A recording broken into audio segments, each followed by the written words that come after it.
Friends, आज हम लोग इकोनॉमिक्स का एक टॉपिक पढ़ने वाले हैं, दैट इज नेशनल इनकम।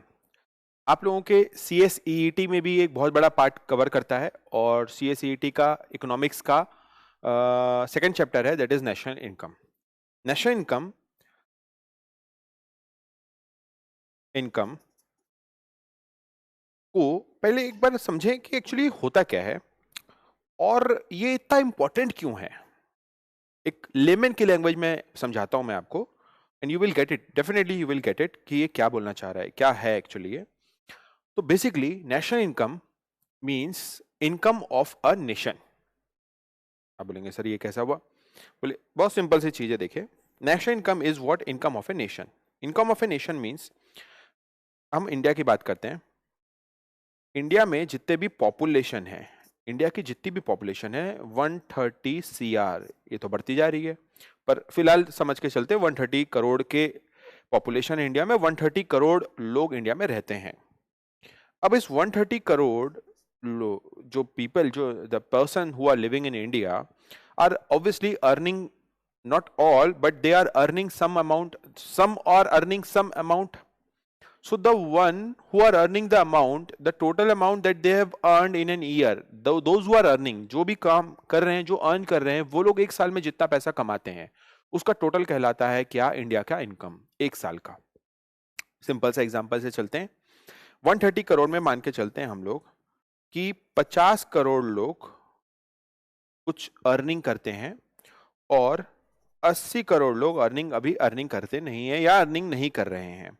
तो इन 80 करोड़ को अभी हम लोग साइड में रख देते हैं, इन 50 को लिखते हैं। But the irony is, the basic thing is, national income में ये सब काउंट होंगे।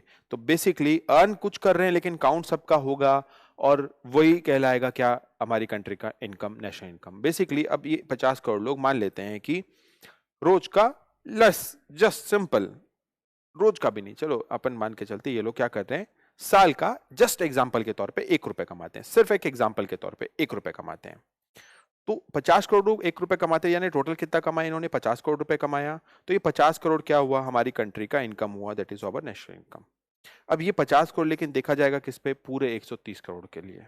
नेशनल इनकम तो पूरी कंट्री का इनकम रिप्रेजेंट करता है। कमा कुछ लोग रहे लेकिन कंट्री का इनकम रिप्रेजेंट करेगा वो। तो ये कहलाएगा क्या? National income. अब इसको एक सिंपल सी डेफिनेशन में समझे तो it's an income of a country, income of a nation which the person of the nation use to earn.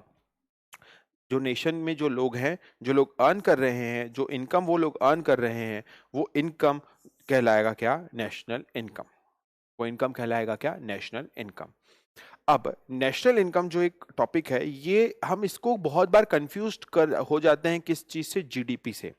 तो देखिए, एक बहुत ही इंपॉर्टेंट चीज मैं आपको बताने वाला हूं और वो समझिए, बहुत इंपॉर्टेंट है इस चैप्टर को समझने के लिए और overall macro part of the economics को समझने के लिए। ये बहुत इंपॉर्टेंट है ये जानना कि what is the basic difference between national income and domestic income. ये जानना, ये समझना बहुत इंपॉर्टेंट है आपके लिए कि national income is not domestic income and national income and domestic income में बहुत बड़ा अंतर है। तो समझिए, what is the difference between national income and domestic income. National income is income earned by, income income earned by Indians, या बोल लीजिए Indian nation, Indian nationals during a financial year. ध्यान से देखिएगा इस बात को। Income earned by Indians during a financial year, late से 19-20। इस 19-20 फाइनेंशियल ईयर में, 1920 फाइनेंशियल ईयर में इंडियंस ने जो इनकम अर्न किया is what we call national income. What is domestic income? Income earned by, income earn within, by नहीं बोलना चाहिए, within the domestic territory of a country, let's say India, in a financial year 19-20 is called domestic income। अब बहुत बड़ा difference जो है, जो आपको समझना है और ये पूरे चैप्टर का बेस है, आपको ध्यान देना है। नेशनल इनकम में इंडियंस जो पैसा कमा रहे हैं वो आएगा, और डोमेस्टिक इनकम में इंडिया की टेरिटरी, डोमेस्टिक टेरिटरी में इंडिया में जो इनकम हो रहा है वो आएगा। अब आप बोलेंगे सर एक ही तो बात है, नहीं एक ही बात नहीं है। जो इंडियंस, एग्जांपल से समझिए, एक इंडियन है, लेट्स से राम, राम गया है अमेरिका और वहां पर उसने कुछ कमाया, लेट्स से उसने वहां पर $1,00,000, $1,00,000 का अर्निंग किया एक साल में, $1,00,000। वो नेशनल इनकम का पार्ट तो बनेगा, वो पैसा वो इंडिया लेके आया, वो नेशनल इनकम का पार्ट तो होगा, बट वो डोमेस्टिक इनकम का पार्ट नहीं होगा। कैसे? डोमेस्टिक इनकम में केवल क्या आएगा, डोमेस्टिक इंडिया के टेरिटरी में अगर कोई पैसा कम में, इंडिया के टेरिटरी में अगर कोई काम में करके जो कमाया है तो वो डोमेस्टिक इनकम में आएगा। और नेशनल इनकम में क्या आएगा, नेशनल इनकम में इंडियंस ने जो पैसा कमाया है इंडिया के टेरिटरी में हो चाहे इंडिया से बाहर जाके कमाया हो। अब आप बोलेंगे सर कुछ कॉमन भी है क्या दोनों में? हाँ कॉमन है ना। जैसे मैं इंडिया में रह करके, since I am an Indian, I am an Indian, and being in India, I used to earn something. I used to earn something is a part of national income as well as domestic income. National income का भी part है और domestic income का भी part है, दोनों में आएगा वो चीज। लेकिन अगर मान लीजिए मैं इंडिया से बाहर जाके कुछ अर्न करता हूं तो वो नेशनल इनकम का पार्ट है, डोमेस्टिक इनकम का पार्ट नहीं होगा। तो what is the thing which is coming under domestic income but is not a part of national income? Is a foreign national earning in India is a part of domestic income but is not a part of national income. जैसे एक citizen है Australia का John, वो India में आया और India में आकर के, he is a doctor, India में आकर के एक सर्जरी किया और उसको हमने 5 लाख रुपए दिया सर्जरी के नाम से, रुपीस दिया 5 लाख सर्जरी के नाम का। अब वो सर्जरी करके वो पैसा लेकर के अपने गांव चला गया, अपने मतलब ऑस्ट्रेलिया चला गया। गांव मतलब ऑस्ट्रेलिया को गांव नहीं बोल रहा हूं, मतलब बोलने का मतलब अपनी जगह चला गया। अब हुआ क्या, जब वो वहां पहुंचा तो वो अपने अर्निंग लेके वहां पर गया, but that would be counted in domestic income since the income was earn in India, domestic territory of India will be counted in domestic as a part of domestic income. पर वो national income का part नहीं होगा क्योंकि वो जो person था वो ऑस्ट्रेलियन सिटीजन था, वो जो पर्सन था वो ऑस्ट्रेलियन सिटीजन था। तो एक बहुत बड़ा सा डिफरेंस क्या है दोनों में, नेशनल इनकम में इंडियंस देखा जाता है और डोमेस्टिक इनकम में इंडिया देखा जाता है। समझे क्या? डोमेस्टिक इनकम में इंडिया में रह करके कमा रहा है कोई, वो देखा जाएगा, और नेशनल इनकम में इंडियन द्वारा कमाया गया पैसा देखा जाएगा। नेशनल इनकम ही बना national product, NI is equal to NP, और डोमेस्टिक इनकम ही बना डोमेस्टिक प्रोडक्ट। फिर से समझिए, नेशनल इनकम ही बना नेशनल प्रोडक्ट और डोमेस्टिक इनकम ही बना domestic product. I think you are now getting to मैं जिसमें आ रहा हूं। डोमेस्टिक प्रोडक्ट दो तरह के होंगे। डोमेस्टिक प्रोडक्ट जो है वो बेसिकली उसको हम दो पार्ट में या दो तरीके से उसको हमने डिवाइड किया, या दो पार्ट में उसको हमने रखा। डोमेस्टिक प्रोडक्ट को हमने क्या किया, दो पार्ट में डिवाइड कर दिया। देखिए डोमेस्टिक प्रोडक्ट को हमने क्या किया, दो पार्ट में डिवाइड किया, एक ग्रॉस और एक किया net. And what is the difference between gross and net is actually only depreciation. तो डोमेस्टिक प्रोडक्ट जो था वो एक्चुअली क्या था, डोमेस्टिक इनकम था, जो बना क्या, डोमेस्टिक प्रोडक्ट। और डोमेस्टिक प्रोडक्ट ग्रॉस और नेट दोनों निकाला जा सकता है, और डिफरेंस क्या उसमें, डेप्रिसिएशन का। इसलिए ध्यान से समझिएगा, डोमेस्टिक प्रोडक्ट के सामने अगर मैं लगा देता हूं GDP, that is what domestic income, that is calculated as a gross without deducting depreciation will be counted as gross domestic product, और इसमें से माइनस में depreciation कर देता हूं तो ये बन जाता है NDP, net domestic product। फिर से समझिए GDP कैसे बना। तो डोमेस्टिक इनकम जो अभी हम लोगों ने पढ़ा, डोमेस्टिक इनकम जो अभी हम लोगों ने पढ़ा क्या था, domestic income is income earned by income earned within the domestic territory of the country, within India, by anyone whosoever it may be, जो डोमेस्टिक टेरिटरी में काम करता है, अर्न करता है, वो पैसा कहलाएगा डोमेस्टिक इनकम का पार्ट। डोमेस्टिक इनकम को ही बोलते हैं क्या, डोमेस्टिक प्रोडक्ट। डोमेस्टिक इनकम को ही बोलते हैं डोमेस्टिक प्रोडक्ट, और डोमेस्टिक प्रोडक्ट ही जाके बना क्या, ग्रॉस और नेट का कॉन्सेप्ट। ग्रॉस और नेट में क्या अंतर होता है, depreciation. Depreciation is what, reduction in the value of fixed assets, reduction in the value of fixed asset.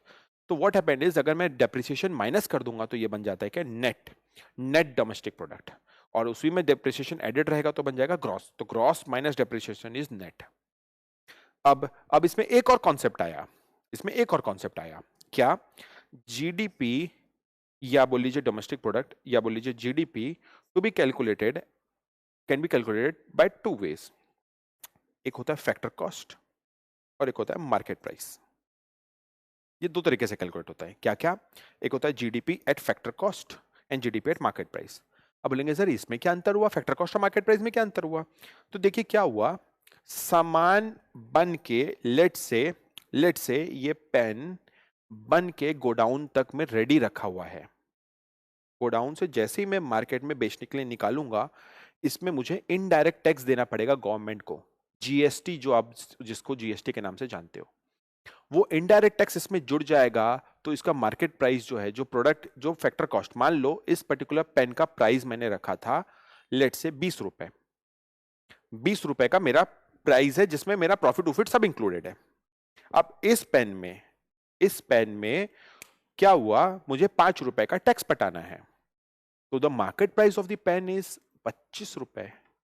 आपको 25 में मिलेगा ना, मैं पेन बनाता हूं, मैंने 20 रुपए की मेरी कॉस्टिंग ही इंक्लूडिंग प्रॉफिट, और 5 रुपए जो है मैंने टैक्स का इस पे जोड़ दिया, तो ये कितने की, 25 रुपए की पड़ गई ये पेन। अब ये पेन जब आपको मिलेगा ऑब्वियसली 25 में, तो 25 रुपए मैंने आपसे लिया, 20 रुपए मैं रख लूंगा और 5 रुपए गवर्नमेंट को दे दूंगा, तो वो डिफरेंस कहलाता है फैक्टर कॉस्ट और मार्केट प्राइस का difference, that is tax part, that is tax part. लेकिन कई बार क्या होता है, you will not be shocked, शायद हमने सुना होगा, बट कई बार क्या होता है, कॉस्ट जो है प्रोडक्ट का लेट से 100 रुपए है, पर मैं आपसे लेता हूं 80 रुपए। आप बोलेंगे सर मैं 20 रुपए में नुकसान में काय बेच रहा हूं, तो आई एम नॉट गेटिंग, नुकसान में नहीं हो रहा है, मुझे कोई लॉस नहीं हो रहा है, व्हाट विल हैपन, क्यों, गवर्नमेंट क्या करती है, कुछ सामान पे सब्सिडी देती है, गवर्नमेंट क्या करती है, कुछ सामान में सब्सिडी देती है, सब्सिडी देती है तो क्या होगा, वो मेरा लॉस नहीं है, मैं क्या करूंगा, आपको जो 80 रुपए बढ़ रहा है तो 20 रुपए मैं गवर्नमेंट से ले लूंगा और 80 रुपए आपसे ले लूंगा, मेरा 100 रुपए तो पक्का है, तो वो सब्सिडी को क्या करना पड़ेगा, मुझे माइनस करना पड़ेगा, सब्सिडी को माइनस करना पड़ेगा। तो that is what is the basic difference between what factor cost and market price, factor cost and market price. तो फैक्टर कॉस्ट और मार्केट प्राइस में होता क्या है, फैक्टर कॉस्ट और मार्केट प्राइस में क्या होगा, डिफरेंस क्या है, इनडायरेक्ट टैक्स को ऐड करेंगे और सब्सिडी को माइनस करेंगे, इनडायरेक्ट टैक्स को ऐड करेंगे और सब्सिडी को माइनस करेंगे, तो क्या आ जाएगा, फैक्टर कॉस्ट से मार्केट प्राइस आ जाएगा, और मार्केट प्राइस से फैक्टर कॉस्ट में जाना है तो इनडायरेक्ट टैक्स को माइनस करेंगे और सब्सिडी को ऐड करेंगे। तो बेसिकली इसका एक सॉल्यूशन क्या निकाल लिया गया, NIDT, indirect tax minus subsidy is equal to in net indirect tax, NIDT। तो फैक्टर कॉस्ट और मार्केट प्राइस में जाने में क्या है, सीधा सीधा अंतर क्या है, NIDT का। तो अब समझिए, let's say for example GDP at factor cost दिया हुआ है और आपको निकालना है GDP at market price, you have to calculate GDP at market price, ये आपको निकालना है, और क्या दिया हुआ है, फैक्टर कॉस्ट दिया हुआ है, तो अब आप इसमें क्या करेंगे, सीधा प्लस कर देंगे किसको, NIDT, net indirect taxes add कर देंगे, which is what is actually indirect taxes minus subsidy. तो बेसिकली ये दोनों को ऐड करेंगे तो क्या आ जाएगा, GDP at market price, GDP at market price. फिर से समझिए, GDP एट मार्केट प्राइस निकालने के लिए क्या करा आपने, GDP एट मार्केट प्राइस के लिए GDP एट फैक्टर कॉस्ट में NIDT, नेट इनडायरेक्ट टैक्सेस को ऐड कर दिया, तो GDP एट मार्केट प्राइस आ जाएगा। उल्टा लेट से मुझे निकालना है GDP एट फैक्टर कॉस्ट और दिया हुआ है GDP एट मार्केट प्राइस में फैक्टर कॉस्ट में जाना है, समझिए मार्केट प्राइस से फैक्टर कॉस्ट में जाना है, तो मैं क्या करूंगा, माइनस कर दूंगा, क्या, नेट इनडायरेक्ट टैक्सेस माइनस कर दूंगा, तो this is what is my formula of GDP at factor cost. कितना सिंपल है, GDP एट फैक्टर कॉस्ट में निकालना है मुझे, क्या निकालना है, GDP एट फैक्टर कॉस्ट, और GDP एट मार्केट प्राइस दिया हुआ है, तो what you will do is GDP at market price से माइनस कर देंगे indirect taxes, net indirect taxes को, तो you will come up what, GDP at factor cost. इसको आप ऐसा समझिए, what happen is GDP at factor cost, you have to calculate GDP at market price दिया है माइनस NIDT, उल्टा GDP at market price निकालना है और GDP एट फैक्टर कॉस्ट दिया हुआ है मेरे पास, I will add NIDT। Simple reciprocal वाला भी समझो तो भी हो रहा है, इसमें इसको आगे इधर आ जाएगा तो ऐड हो जाएगा, और इधर आ जाएगा तो ये माइनस हो गया है। तो इस तरह से क्या निकलेगा, GDP at factor cost and market price. But the basic thing is अब नेट भी जोड़ देते हैं इसमें अपन, नेट भी जोड़ देते हैं, मतलब थोड़ा सा टफ कर देते हैं इसको। ठीक है, टफ नहीं बोलना चाहिए, बस एक स्टेप और बढ़ जाएगा। क्या होगा, you have to calculate gross domestic product at market price, and दिया हुआ है क्या, जीडीपी एट मार्केट प्राइस निकालना है, और दिया हुआ है क्या, NDP at factor cost. Suppose N दिया हुआ है और आपको जी निकालना है, समझिएगा, और फैक्टर कॉस्ट दिया हुआ है और आपको मार्केट प्राइस निकालना है। तो बहुत ध्यान से समझिए। सबसे पहले समझेंगे कि हमको निकालना क्या है। तो हमको क्या निकालना है, G domestic product, gross domestic product at market price निकालना है। और यहां पर क्या दिया हुआ है, देखो डीपी दिया हुआ है तो डीपी तो सेम है, वो उसमें कोई चेंज नहीं है।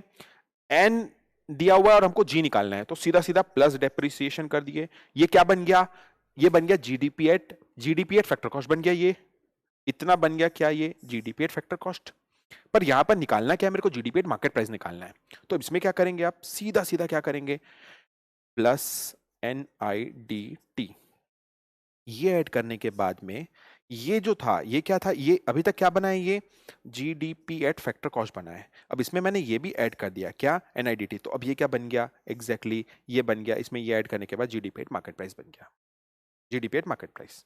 इस तरह से how we can calculate, net से जी में जा सकते हैं, उल्टा उल्टा करना है। सपोज आप खुद समझ जाइए, एनडीपी एट फैक्टर कॉस्ट दिया हुआ है, मतलब निकालना है, और क्वेश्चन में दिया हुआ है क्या, मान लेते हैं जीडीपी एट मार्केट प्राइस दिया हुआ है। अब आपको इसको कन्वर्ट करने के लिए क्या करना पड़ेगा, देखिए बहुत सिंपल सी बात है। डीपी का तो डीपी है ही, एन और जी है, तो सबसे पहले क्या करिए, माइनस डेप्रिसिएशन। ये अभी क्या बन गया, this is what NDP at market price. ये क्या बन गया, एनडीपी एट मार्केट प्राइस बन गया। अब इसमें क्या करना है आपने को, फैक्टर कॉस्ट निकालना है। तो क्या करना है, एनडीपी एट मार्केट प्राइस में से एनडीपी एट फैक्टर कॉस्ट निकालना है ना, लेकिन ये तो मार्केट प्राइस है, एन तो ठीक है, एनडीपी तो ठीक है, लेकिन मार्केट प्राइस है। What you will do is minus net indirect taxes. Now this will become net NDP at factor cost. now it will become what, NDP at factor cost. So this is how GDP और NDP factor cost of market price निकाला जाता है।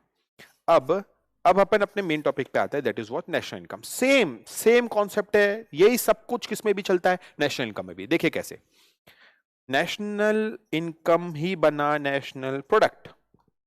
आपको लगेगा sir दोबारा पढ़ा रहे हैं, बट हाँ वही जीडीपी को नेशनल इनकम है का अलग से, बस जस्ट आपको बता रहा हूं, एक तरह से रिवाइज हो जाएगा और कुछ नहीं।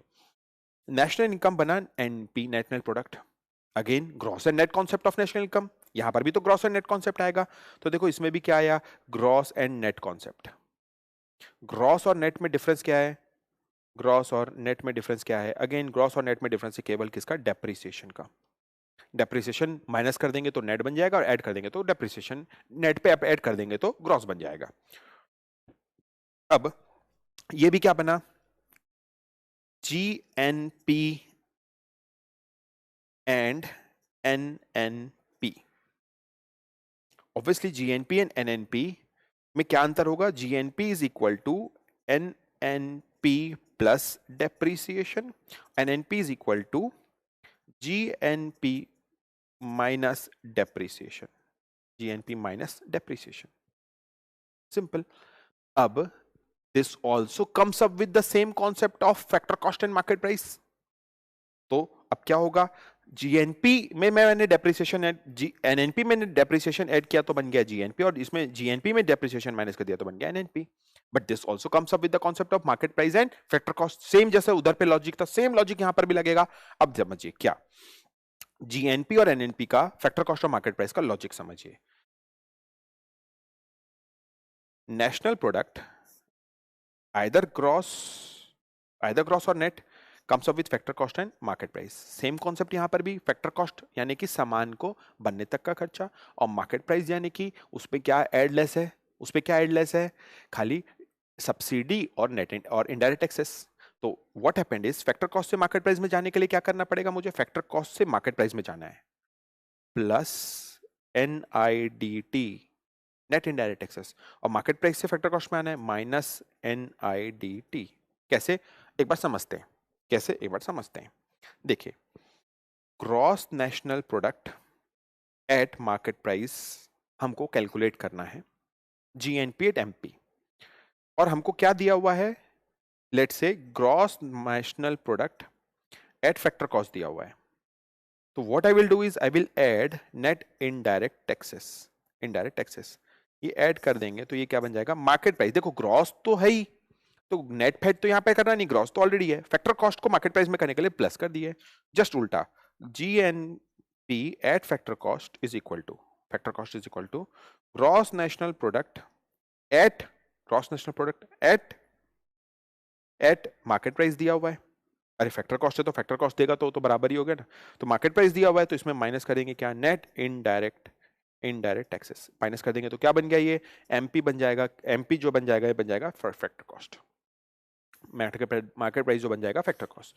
तो this is what the concept is basically. इन पूरे में अगर हम लोग देखेंगे तो ग्रॉस डोमेस्टिक प्रोडक्ट और ग्रॉस नेशनल प्रोडक्ट, ये दोनों का जो मार्केट प्राइस और फैक्टर कॉस्ट में जो कैलकुलेशन का जो कॉन्सेप्ट है वो तो वही है, बट बेसिकली ये तो हम आगे की बात कर रहे हैं। अब थोड़ा सा एक सेकंड एक स्टेप पीछे जाते हैं। How national income is calculated, how national income is calculated, ठीक है। तो इसको कैलकुलेट करने का 3 तरीका होता है। नेशनल इनकम कैलकुलेट करने का क्या होता है, 3 तरीका होता है सबसे, ठीक है। सबसे पहला, प्रथम, first is what we call income method, income method. दूसरा, नेक्स्ट इज एक्सपेंडिचर मेथड। और तीसरा जो एक और इंपॉर्टेंट मेथड होता है, that is what we call product method, या वैल्यू एडेड मेथड जिसको हम बोलते हैं। प्रोडक्ट मेथड या वैल्यू एडेड मेथड, कुछ भी बोल लो, 1 2 3 वो कुछ भी आगे पीछे कर। This is what we call product method, expenditure method and income method.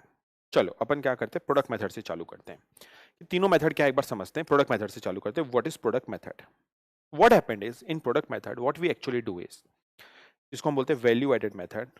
इसमें हम प्रोडक्ट में जो हमने अपने एंड से वैल्यू एडिशन किया है वो पार्ट लेते हैं as my part of adding to national income. कैसे, I will go with an example. Suppose करिए कि एक टेक्सटाइल मिल है। टेक्सटाइल मिल का रॉ मटेरियल क्या होगा, raw material for a textile mill is cotton. तो क्या हुआ, एक टेक्सटाइल मिल ने 1000 रुपए का कॉटन खरीदा, एक बंडल ऑफ कॉटन खरीदा 1000 रुपए का, ठीक है। This is the raw material जिसको हम बोलते हैं इंटरमीडिएट कंजम्पशन, इंटरमीडिएट गुड्स, ठीक है। अब 1000 रुपए का कॉटन खरीदा, इस 1000 रुपए के कॉटन का पहले बना थ्रेड, थ्रेड से इसकी वैल्यू 200 रुपए बढ़ गई, 200 रुपए ऐड हो गई कॉटन से। थ्रेड से बना कपड़े की शीट, इससे इसकी वैल्यू जो है वो 300 रुपए बढ़ गई, 300 रुपए और ऐड हो गया। शीट से बना, शीट को कट करके इससे बना शर्ट, इसको स्टिच किया गया, स्टिच करने के बाद इसकी शर्ट बन गई, इसमें इसकी 200 रुपए और वैल्यू बढ़ गई। 3 और 2 3, 300, 200, 500 और 2 700। तो basically what happened is 700 rupees was the value addition, ठीक है, this plus this plus this. और 1000 रुपए का तो क्या था, शर्ट की इंटरमीडिएट थी।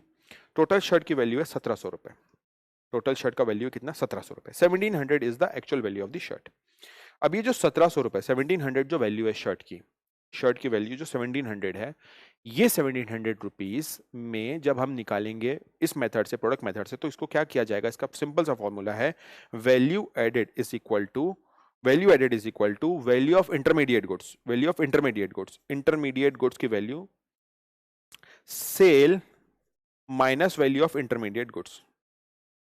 कितने में बिका, 1700 में बिका, और इंटरमीडिएट का वैल्यू था 1000 रुपए, तो वैल्यू एडिशन ऑटोमेटिकली आ गया कितना, 700 रुपए, और ये 700 रुपए वैल्यू एडेड हुआ है, देखिए यहां पर भी।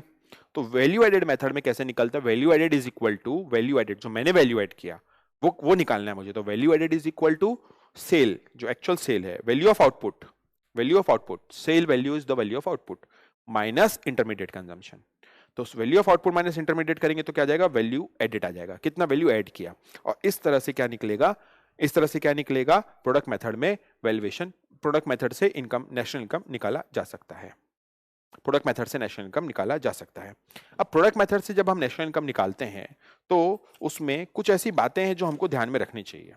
नेशनल इनकम जब हम प्रोडक्ट मेथड से निकालते हैं तो कुछ ऐसे बातें हैं या कुछ ऐसी प्रिकॉशन है जो हमको ध्यान में रखना चाहिए। सबसे पहला precaution, problem of double counting. Double counting मतलब एक बार जब एक, इसीलिए एक बार जब एक को काउंट कर लिया तो उसको दोबारा नहीं काउंट करना है। इसीलिए इसमें क्या किया जाता है, इसको माइनस कर दिया जाता है। क्यों? क्योंकि इसको ऑलरेडी मैंने जिस किसान, जिस फार्मर से खरीदा वो अपने पार्ट में जोड़ लिया है उसने, तो उसको मैं भी जोड़ लूंगा अगर तो डबल हो जाएगा, तो इसलिए इसको क्या किया जाता है, माइनस किया जाता है इंटरमीडिएट कंजम्पशन को। तो वो ध्यान में रखने वाली बात होती है। दूसरा दूसरा वैल्यू जो प्रीवियस ईयर में जो हमने स्टॉक में जोड़ लिया था उसको इस साल नहीं जोड़ना है। मतलब 18-19 फाइनेंशियल ईयर में जो हमने स्टॉक था वो इस साल में माइनस करके इस साल में उसको नहीं जोड़ना है, क्योंकि वो तो पिछले साल में काउंट ऑलरेडी हो चुका है, तो उसको इस साल में नहीं जोड़ना है। दूसरा, स्टॉक एप्रिसिएशन को भी आपको ऐड नहीं करना है। मान लो स्टॉक था, उसकी वैल्यू बढ़ गई, रखे रखे वैल्यू बढ़ गई, ठीक है, तो भाई डिमांड शॉर्ट था, वैल्यू बढ़ गई, उसको भी आपको ऐड नहीं करना है। और एक और बात जो ध्यान में रखना है, should not be production, self consumption जो है should be counted while measuring. Self consumption should be counted मतलब क्या, कि मान लो कोई सामान मैंने खुद के लिए बनाया है तो वो ऐड होगा क्या? हाँ, वो ऐड होगा। तो ये सब बातों को ध्यान में रखना है कि इसमें वैल्यू एडेड मेथड को निकालते समय पे। दूसरा मेथड जो है कैलकुलेशन का, that is next method of calculating national income is expenditure method. Expenditure method बहुत सिंपल सा मेथड है। एक्सपेंडिचर मेथड में करना क्या है हमको, एक्सपेंडिचर मेथड में what we need to do is actual expenditure done by 4 category, 4 category में लोगों का एक्सपेंडिचर को बांट दिया गया। जैसे इसको सिंपल सी बात समझिए, वैल्यू एडेड मेथड में हम क्या कर रहे हैं, 1000 और 700 को अलग अलग जोड़ रहे हैं। एक्सपेंडिचर मेथड में 700 को एक साथ, 1700 को एक साथ ले लेंगे। इसमें क्या करना पड़ता है, एक्चुअल एक्सपेंडिचर डन बाय 4 लोगों को 4 कैटेगरी में हमने बांट दिया है। किसको किसको 4 कैटेगरी में बांट दिया है? सबसे पहले हमने क्या किया, consumption expenditure plus investment expenditure plus government से जो एक्सपेंडिचर हुआ plus export minus import.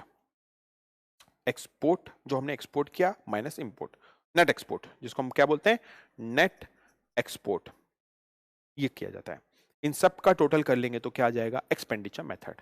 Expenditure method में क्या होता है, वैल्यू एडेड फेडेड को नहीं जोड़ा है, सीधा आखिरी का जो फाइनल वैल्यू है उसको लिया जाता है कि मैंने कोई कितना एक्सपेंडिचर किया, गवर्नमेंट ने कितना एक्सपेंडिचर किया, हम सब ने मिलकर कितना एक्सपेंडिचर किया, और टोटल एक्सपेंडिचर हम लोगों का मिला करके जो वैल्यू आया वो कहलाएगा क्या, एक्सपेंडिचर मेथड। वो कहलाएगा क्या, national income calculated as per expenditure method. आगे इसमें भी कुछ प्रिकॉशन है, इस एक्सपेंडिचर मेथड में भी कुछ ऐसी बातें हैं, प्रिकॉशन है जो अपने को ध्यान में रखना चाहिए। सबसे पहला, सेकंड हैंड गुड्स की वैल्यू को इसमें इंक्लूड नहीं किया जाएगा। क्यों? अरे भाई वो तो फर्स्ट ऑलरेडी जब बिका था तब इंक्लूड हो चुका है, तो बार बार सेकंड हैंड जब बेचेंगे तो उसको इंक्लूड नहीं करेंगे। दूसरा, शेयर्स का परचेस शेयर, डिबेंचर का परचेस शेयर भी इंक्लूड नहीं होगा। और तीसरा, अगर कोई ट्रांसफर पेमेंट है, मतलब ट्रांसफर पेमेंट यानी ओल्ड एज पेंशन, ऐसा कोई पेमेंट है जिसके पीछे का मेहनत नहीं हुआ है, पेंशन, गिफ्ट, या मान के चलो अनएम्प्लॉयमेंट बेनिफिट जो गवर्नमेंट देती है, ये सारी चीजों को भी हमको इसमें इंक्लूड नहीं करना है। These are all benefits which are not included in expenditure method. तो ये बातों को ध्यान में रखना है क्या, एक्सपेंडिचर मेथड कैलकुलेट करते समय। तीसरा, next method is what we call income method. Third is what, income method. Income method में क्या करते हैं, थोड़ा अलग तरह से चलते हैं। इसमें क्या करते हैं हम लोग, income earn by various sources, ठीक है। बेसिकली 4 सोर्स इनकम का बोला गया है, ठीक है। सबसे पहले क्या है, वेजेस प्लस रेंट, किसी भी चीज में रेंट मिला, इंटरेस्ट प्लस प्रॉफिट। 4 अलग अलग सोर्स से जो इनकम कोई ने अर्न किया, कमाया, इनकम जो अर्न किया 4 अलग अलग सोर्सेस से, इन 4 अलग अलग सोर्सेस के इनकम को जोड़ देंगे तो जो मेथड, जो टोटल आएगा वो इनकम मेथड। आप बोलेंगे जैसे फॉर एग्जांपल राम का बिजनेस है और वो प्रॉफिट अर्न करता है, और उसने क्या किया, अपना एक फैक्ट्री को रेंट पे भी दिया हुआ है, तो राम को 2 तरीके से इनकम आता है, प्रॉफिट भी आता है और रेंट। तो राम को जो इनकम आ रहा है वो उसको जोड़ा जाएगा रेंट और प्रॉफिट वाली कैटेगरी में। मान लो there is a person Rohan, वो कहीं जॉब करता है और उसने जो कुछ पैसा उसने सेव किया उसका जो है उसने बैंक में एफडी करा दिया, उसको इंटरेस्ट मिलता है। प्लस उसका एक घर भी है जिसमें से उसने, एक घर में तो खुद रहता है और एक घर है जिसको रेंट पे दिया है, उसको रेंट भी इनकम होती है। कितना सारा काम करता है रोहन, अलग अलग तरीके से इनकम कमाता है, और वो जो भी इनकम आया वो सब उस कैटेगरी हेडिंग में क्या क्या जोड़ दिया जाएगा, ऐड कर दिया जाएगा। तो ये सब में टोटल जोड़ा जाएगा पूरे इंडिया का, तो ये कहलाएगा क्या, method calculation of income method, मतलब GDP calculated as per income method, national income calculated as per income method. Actually अभी हम लोग आगे आएंगे, इन सब से जो टोटल आएगा ना, that is not national income, वो एक्चुअली जीडीपी आता है, उसको कन्वर्ट करना पड़ता है, अभी आते हैं उसमें नेशनल इनकम में। तो इसमें भी कुछ प्रिकॉशन है जो ध्यान देने वाली बातें हैं। पहला, ट्रांसफर पेमेंट, वही गिफ्ट डोनेशन जिसके पीछे मेहनत नहीं हुई है उसको जोड़ना नहीं है, भाई मेहनत का कमाया ही जोड़ा जाएगा, गिफ्ट और डोनेशन जो मिला है वो सब नहीं जोड़ा जाएगा। नेक्स्ट, इलीगल मनी, तो सवाल ही नहीं उठता, इलीगल मनी जोड़ने का तो सवाल, इलीगल मनी ये कोई इलीगल तरीके से कमाया हुआ, गैम्बलिंग, स्पेकुलेशन, ये वो से कमाया हुआ, वो भी नहीं जोड़ेगा। विंडफॉल गेन, विंडफॉल गेन यानी कि मान लो किसी ने क्या किया, बेटिंग से कुछ पैसा कमाया, इलीगल नहीं है लेकिन बेटिंग से कुछ पैसा कमाया, हॉर्स रेस में कोई पैसा कमा लिया, केबीसी में कोई पैसा कमाया, इलीगल नहीं है लेकिन विंडफॉल गेन में आएगा, वो सब भी नहीं जोड़ा जाएगा, वो सब भी ऐड नहीं किया जाएगा। And sale and receipt of what, financial asset will also be not be included, financial asset मतलब वही शेयर बॉन्ड का भी सेल रिसिप्ट में कोई कमाई होता है, इनकम होती है, तो उसको भी इंक्लूड नहीं किया जाएगा इस मेथड में, इन सबको भी इंक्लूड नहीं किया जाएगा इस मेथड में। तो कुल मिलाकर के क्या हुआ, तीन मेथड हुआ क्या करने का, जीडीपी कैलकुलेट करने का। क्या क्या मेथड हुआ जीडीपी कैलकुलेट करने का? सबसे पहला मेथड हुआ, सबसे पहला जीडीपी नेशनल इनकम कैलकुलेट करने का, क्योंकि एक्चुअली में इससे जीडीपी ही आएगा, एक्चुअली हमको बस वो क्या करना है, कन्वर्ट करना है जीडीपी को नेशनल इनकम में। तो वो कैसे करते हैं वो भी बताता हूं मैं भी, बट इसको कन्वर्ट करने का, इसको कैलकुलेट करने का क्या हुआ, तीन तीन मेथड हुए। तीन मेथड क्या क्या हुए, एक हो गया आपका नेशनल इनकम मेथड, एक हो गया आपका इनकम मेथड, एक हो गया आपका एक्सपेंडिचर मेथड, और एक हो गया आपका प्रोडक्ट मेथड। तीन अलग अलग मेथड से आपका नेशनल इनकम या जीडीपी दोनों ही कैलकुलेट हो सकते हैं, नेशनल इनकम या जीडीपी दोनों ही कैलकुलेट हो सकते हैं। Just we need to ensure कि हमको क्या करना है, अगर जीडीपी आया है तो उसको नेशनल इनकम में कैसे कन्वर्ट करना है और नेशनल इनकम को जीडीपी में कैसे कन्वर्ट करना है, जस्ट वो एंश्योर करना है, वो मैं आपको अभी बताता हूं। तो मान लेते हैं कि the result of, actually the result of expenditure method is let's say GDP at market price. क्या है? जीडीपी एट मार्केट प्राइस, ठीक है। जो टोटल आया इससे क्या है, जीडीपी एट मार्केट प्राइस आया, ठीक है भाई। लेकिन आपको कैलकुलेट क्या करना है, नेशनल इनकम। और एक्चुअली नेशनल इनकम क्या होता है, एक्चुअली नेशनल इनकम होता है net national product eight factor cost, ये निकालना है, ये आपको निकालना है। तो इससे इसको कैसे कन्वर्ट किया जाए, जीडीपी एट मार्केट प्राइस से एनएनपी एट फैक्टर कॉस्ट में कैसे कन्वर्ट किया जाए, ये कैसे इक्वल कैसे होगा? ऑब्वियसली कुछ एडलेस होगा, कुछ तो एडलेस करना पड़ेगा ना। तो let us see how to calculate GDP into national income, GDP at market price into national income. तो देखिए बहुत सिंपल सी बात है, बहुत सिंपल सी बात है। दो तीन तीन प्लस माइनस करना है, जिसमें से दो आपको ऑलरेडी पता है, अभी जस्ट पढ़े थे हम लोग। एक बार थोड़ा सा रिवाइज करते हैं, एक बार थोड़ा सा रिवाइज करते हैं और फिर we will come to this. एक बार थोड़ा सा रिवाइज करते हैं and then we will come to this, ठीक है।